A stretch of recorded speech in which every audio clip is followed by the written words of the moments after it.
नजर डाल ले और साथ ही आपके सामने क्विकली रख देते हैं बाजार की बड़ी बातें जो कि अभी सामने निकल कर आ रही हैं। तो नया शिखर बनाने के बाद आज जो है मुनाफा वसूली हावी है। निफ्टी और निफ्टी बैंक दोनों में ही गिरावट हम आते हुए देख रहे हैं। नए शिखर से निफ्टी में गिरावट जरूर है, वहीं निफ्टी बैंक भी 52,300 के नीचे लुढ़कता हुआ दिखा है। 350 अंकों से ज्यादा की कमजोरी निफ्टी बैंक दिखा रहा है।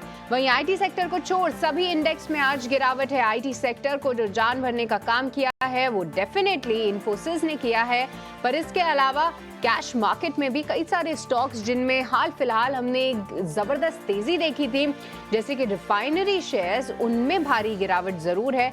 चेन्नई पेट्रो 15% तक लुढ़कता हुआ नजर आया है। वहीं मेटल और रियल्टी शेयरों में सबसे ज्यादा गिरावट हावी होती हुई हम देख रहे हैं। तो ये सेक्टर्स पर भी आप ध्यान रखिए, क्योंकि निफ्टी के जो टॉप लूजर्स हैं उनमें से जो लीड करते हुए नजर आ रहे हैं वो आज मेटल काउंटर्स ही हैं। तो ये था बाजार का हाल जो कि फिलहाल हम आते हुए देख रहे हैं। पर आइए इसके अलावा और भी समझते हैं कि कहाँ पे मिड कैप में एक्शन हो रहा है और मिड डे मार्केट का एक्शन लेकर अब अंश हमारे साथ जुड़ चुके हैं। अंश, सिर्फ इंडेक्स में ही नहीं बल्कि ब्रॉडर मार्केट्स में भी भारी गिरावट है। क्या कोई सेक्टर है जिसमें अभी भी थोड़ी सी जान बाकी है? जी बिल्कुल, जान की बात करें तो सबसे पहले निफ्टी से शुरुआत करेंगे, क्योंकि निफ्टी में अच्छी जान दिख रही है। सिर्फ ऊपरी स्तर से थोड़ा हमें फिसलता हुआ नजर आ रहा है, लेकिन अगर इसे ब्रॉड बेस में देखा जाए ना तो ये 24,450 का लेवल से कुछ सेशन पहले ब्रेकआउट दिया था, उसके ऊपर ही सस्टेन करे। तो जब तक ऊपर है तब तक इसमें पॉजिटिविटी तो नजर आ रही है। बल्कि अभी सेक्टर इंडिसेस की बात की जाए तो आज निफ्टी इंडेक्स ही है जो पूरे मार्केट को थोड़ा बहुत संभाले हुए है। निफ्टी में भी जो थोड़ी बहुत हमें सपोर्ट दिख रहा है वो निफ्टी आईटी शेयरों से ही दिखता हुआ नजर आ रहा है। इस लिस्ट में देखें तो सबसे पहले तो इन्फोसिस नजर आ रहा है। इनके जो रेवेन्यू ग्रोथ थे वो एक्सपेक्टेशन से ज़्यादा थे, जिसकी वजह से तेजी नजर आ रही है। साथ ही साथ अगर इसका चार्ट भी देखा जाए तो एक अपवर्ड स्लोपिंग रेजिस्टेंस बना हुआ था, वहां से भी काफी अच्छा ब्रेकआउट देता हुआ नजर आ रहा है। इसके साथ साथ एम्फेसिस भी फोकस में है। एक पिछला एक अहम हाई था उसको सरपास करता हुआ नजर आ रहा है, तो यहाँ पे भी एक पॉजिटिविटी बनती हुई नजर आ रही है। साथ ही साथ एचसीएल टेक में भी खरीदारी नजर आ रही है। अब वर्स्ट परफॉर्मिंग सेक्टर की बात करें तो यहाँ पे हमें निफ्टी मेटल इंडेक्स नजर आता है, जो कि करीबन 3% की गिरावट के साथ ट्रेड कर रहा है। अगर इसका भी चार्ट देखें मेटल इंडेक्स का, तो एक 9630 का बहुत ही अहम हॉरिजॉन्टल सपोर्ट जोन बना हुआ था, उससे तोड़ता हुआ नीचे आ चुका है। तो यहाँ पे काफी एक नेगेटिविटी बनती हुई नजर आ रही है। इस लिस्ट में देखें तो सबसे पहले यहाँ पे टाटा स्टील नजर आता है, जिसमें भारी गिरावट नजर आई है। लेकिन अगर इसका आरएसआई देखा जाए जो कि ओवरबॉट ओवरसोल्ड रीजन बताता है, उसके हिसाब से काफ़ी ओवरसोल्ड हो चुका है, तो यहाँ पे एक अच्छा पॉजिटिविटी दिख सकता है। इसके साथ साथ एनएमडीसी में भी बिकवाली आई है, 241 के अहम लेवल से ब्रेकडाउन दिया है। जिंदा स्टील में भी हमें बिकवाली आ रही है।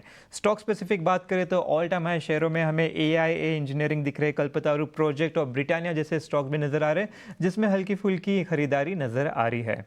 स्ट्रॉन्ग वॉल्यूम्स की बात करें तो यहाँ पे हमें टाटा टेली सर्विसेज, इन्फोसिस और परसिस्टेंट नजर आ रहे हैं। तो इन्फोसिस में खरीदारी तो हो रही है, साथ ही साथ भारी वॉल्यूम के साथ हो रही है, तो यहाँ पे इन्वेस्टर्स का काफी एक पॉजिटिव सेंटिमेंट बनता हुआ नजर आ रहा है। तो इन शेयर्स पर नजर रखें। बहुत बहुत शुक्रिया अंश, मिड डे का एक्शन हमें बताने के लिए और साथ ही ये भी बताने के लिए कि वॉल्यूम के दम पे कौन से स्टॉक्स में दिख रहा है एक्शन।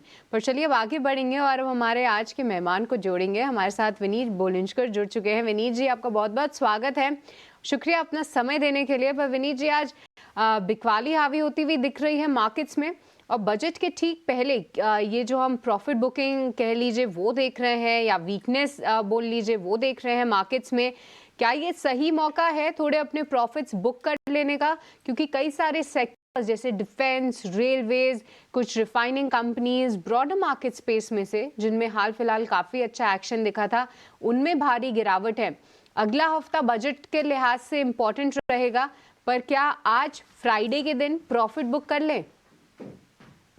देखिए, दो ट्रेंड हमें देखने को मिल रहे थे। इंटरनेशनली मार्केट्स भी डाउन थे 2 दिनों से, काफी अग्रेसिव सेलिंग हुई थी, और उसके पीछे चलते ऑल्दो कल निफ्टी ने न्यू हाई मारा था, लेकिन large part of the market नीचे हुआ था। और आज सारे स्टॉक्स आईटी को छोड़ के नीचे, क्योंकि आईटी के रिजल्ट बेहतरीन थे, तो वो उनको सपोर्ट कर रहे हैं। हमें लगता है कि गवर्नमेंट को चैलेंजेस आएंगी बजट में, क्योंकि उनको 3 चीजें करनी। एक तो पॉपुलिज्म के बेनिफिट्स उनको देने पड़ेंगे, क्योंकि अनिवार्य है पावर में रहने के लिए, तो ये जियोपॉलिटिकल कंसिडरेशन है।